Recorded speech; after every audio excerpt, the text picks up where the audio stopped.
probably make it shorter because we practiced it once already. Okay, second time doing this video, and you know what, guys? Sorry, we kind of fell off the question and answer series. Didn't fall off, we're just a bit behind. I sent 2 to Helms, so if you see Helms, just make sure to let him know to get on that and get to his questions. This question was on dietary fat intake. So the question, and I have it right here because I'm in my office / kitchen.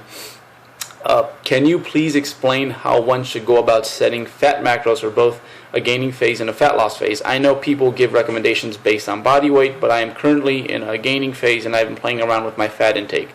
I used to be at 60 grams of fat and around 600 grams of carbs, but I recently increased my fat to 90 and lowered my carbs just to kind of play around with it, and I haven't noticed a difference. Please explain how you would go about setting this up as a coach.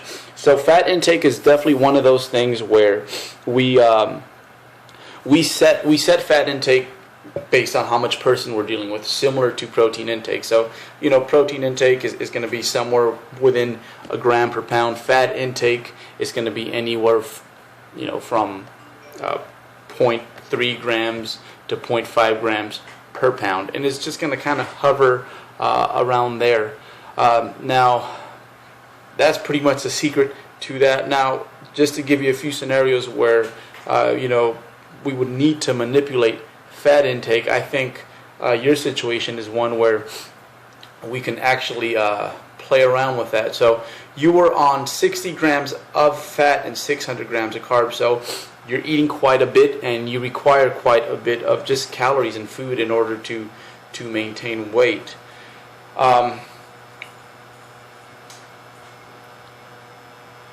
So you require quite a bit of food in order to maintain weight.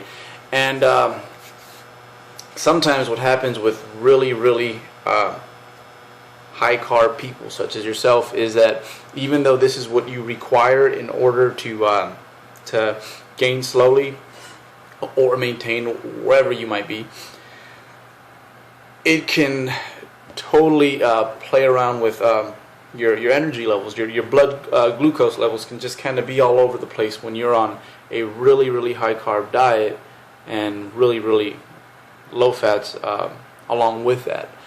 So sometimes, when I'll get a guy who's on 700, 800 grams of carbs, which does happen.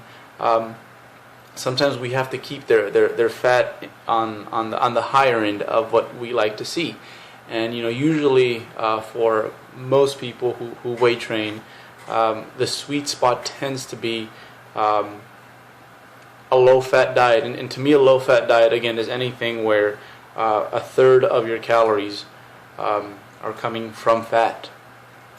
So sometimes we have to put him on the higher end of that simply because their carbs are so high and their energy just tends to be all over the place, and just makes them feel a bit better, makes energy levels a bit more stable throughout the day.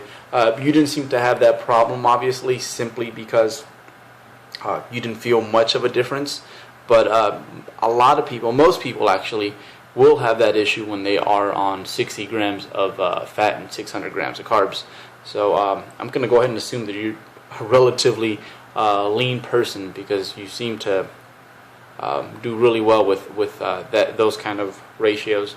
But yeah, that's one place where we would probably up fats. Say you're hypercaloric and you're on a lot of calories and a lot of carbs.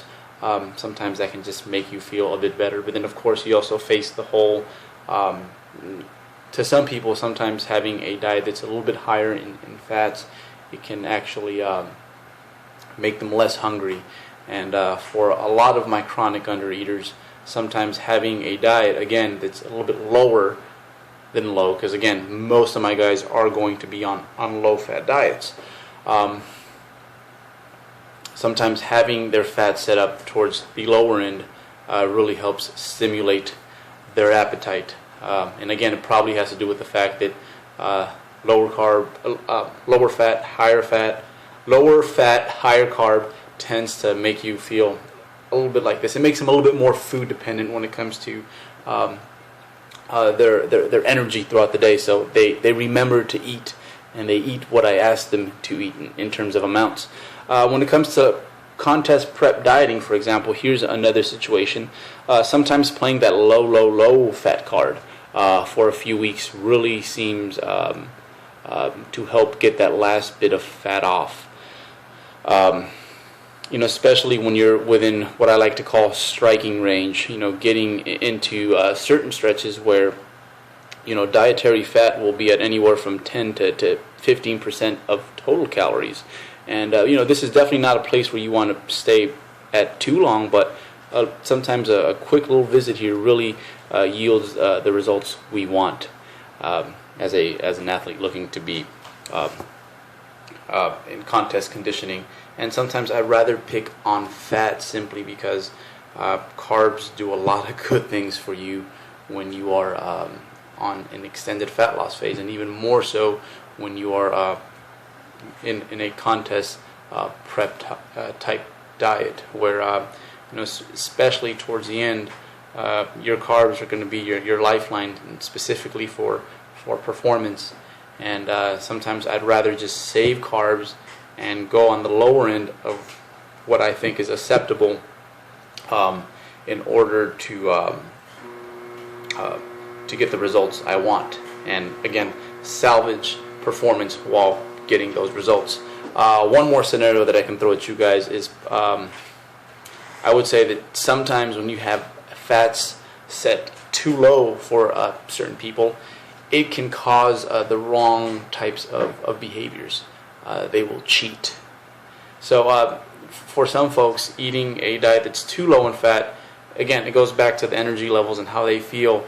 It makes them really cravey.